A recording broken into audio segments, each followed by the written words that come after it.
copii care nu pot să învețe?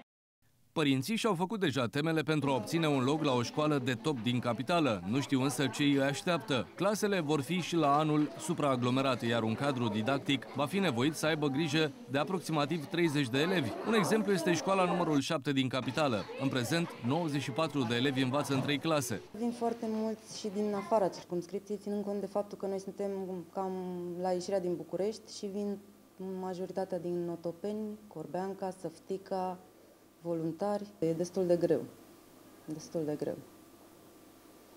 Dar faci față. Experiența spune cuvânt. Nu la fel stau lucrurile însă în învățământul privat. Aici, 3 învățători au grijă de 15 elevi, iar cererile pentru școlile private cresc de la un an la altul. Elevii noștri învață prin descoperire, învață acționând, învață punând întrebări, încercând să afle răspunsurile la întrebările pe care le au, învață comunicând, împărtășind idei. Aici elevii de la pregătitoare învață după aceeași metodologie ca și la stat, însă programa este predată și în engleză. În plus, elevii participă la o serie de activități extracurriculare, de la balet, șah, dans, până la arhitectură și arte vizuale.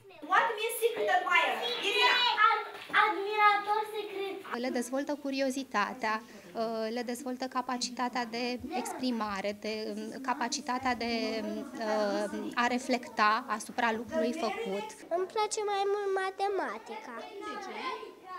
Pentru că știu mai multe adunări și știu cât face.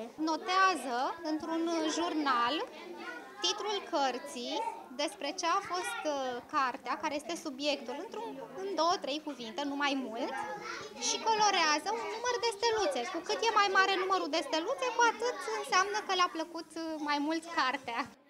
Și prețurile sunt însă pe măsura pretențiilor. Ajung până la 8.000 de euro. În învățământul preuniversitar din țara noastră sunt acreditate 985 de școli particulare în care învață peste 98.000 de elevi.